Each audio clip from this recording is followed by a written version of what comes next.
मुग्धा और उसकी सास के बीच पूरा समय सास के किसी न किसी काम को लेकर मतभेद चलते ही रहते हैं। बहू, ओ बहू, जरा चाय बना दे। मुग्धा चाय लेकर आती है। ये लीजिए, और कुछ चाहिए?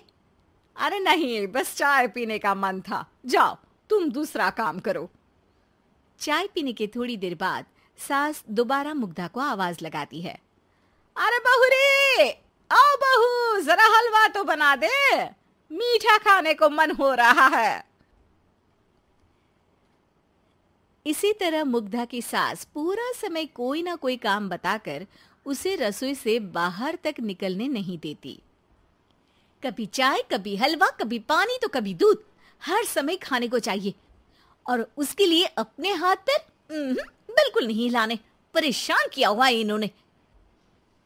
सास की जबरदस्ती परेशान करने की आदतों से दुखी मुग्धा एक शाम सचिन के साथ अपने कमरे में बैठी हुई बात कर रही होती है।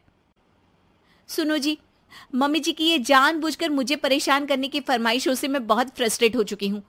पूरे दिन में 1 सेकंड का आराम नहीं मिलता। रसोई से बाहर कदम रखती नहीं कि बहू ये बना दे, बहुरी वो बना दे। अरे इनकी फरमाइशें चलती ही रहती है। अरे मुग्धा, माँ खाने की शौकीन है, पर उम्र हो चली है, खुद खाना नहीं बना सकती, इसलिए तुमसे बोलती है। अरे तो शौक भी उम्र देख कर रखने चाहिए ना। समझ में नहीं आता, हर समय फेविकॉल का जोड़ लगाए सोफे से चिपके बैठी रहती है।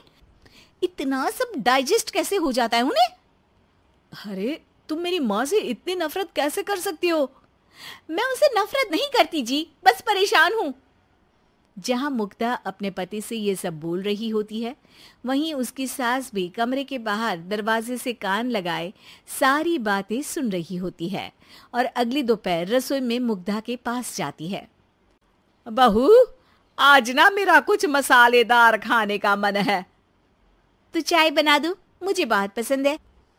अरे ना, ऐसा कर लिट्टी चोखा बना ले। और हाँ, जितना मसाला बातों में मिलाकर पति को सुनाती हो ना, सब्जी में भी वैसे ही डाला करो, खाना स्वादिष्ट बनेगा। सास की बात सुनकर मुग्धा हैरान रह जाती है। मतलब अब पूरा समय मुझ पर हुक्म चलाने के साथ बंद कमरे में हुई पति पत्नी की बीच की बातें भी सुनती है? अरे बात जब मेरी थी तो सुनने में क्या दिक्कत है? ये कहकर सास वहां से चली जाती है। अरे अब तो हद पार हो गई, इस तरह से तो ये मेरा जीना मुश्किल कर देंगी। मुग्धा सास की हरकतों से परेशान उसका हल सोचने लगती है और इसी तरह कुछ दिन बीत जाते हैं, जिसमें सास का जन्मदिन आता है।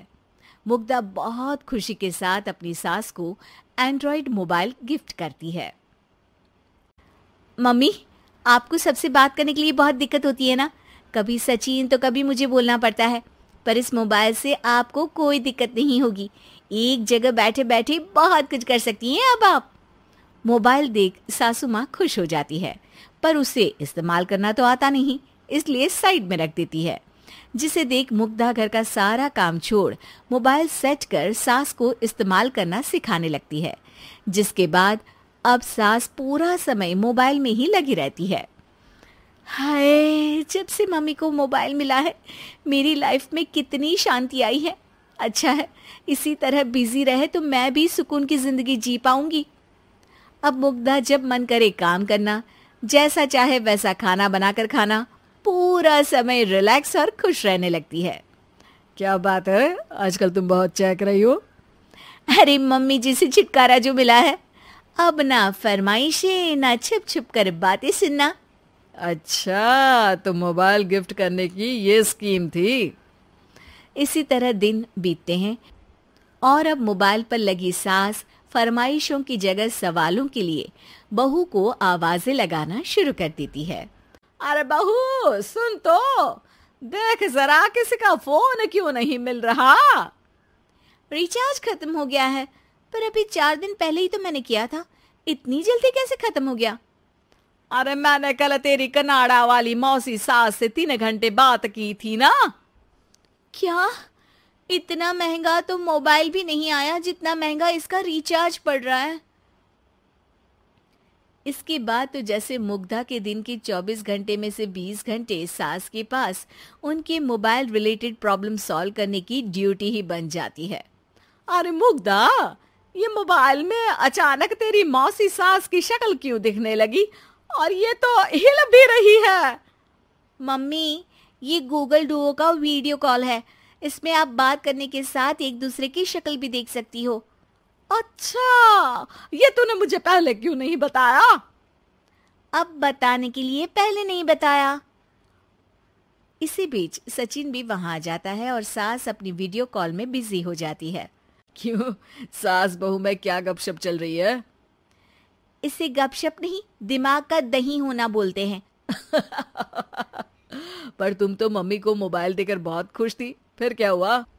हाँ, उसका सुकून भी कुछ ही दिन मिला। अब घर के टंटे खत्म हुए तो मोबाइल की टिंग टिंग शुरू हो गई। देखो भाई, कुछ पाने के लिए कुछ खोना तो पड़ता है। आखिर तुमने मोबाइल अपने फायदे के लिए ही तो दिया है, तो फिर सवालों के जवाब भी देने पड़ेंगे, क्योंकि जब तक उनके हाथ में ये फुंथरू रहेगा, तुम्हारी लाइफ में प्राइवेसी और सुकून रहेंगे। कहने का मतलब है अगर इससे प्यार बढ़े तो दाग अच्छे हैं। अरे मुझे पहले दिन से ही पता है मोबाइल किस मकसद से दिया गया है। भूलो मत, इससे पहले मैं बातें ही सुनती थी। सास की ये बात सुनकर मुग्धा शॉक में और सचिन हंसता रह जाता है।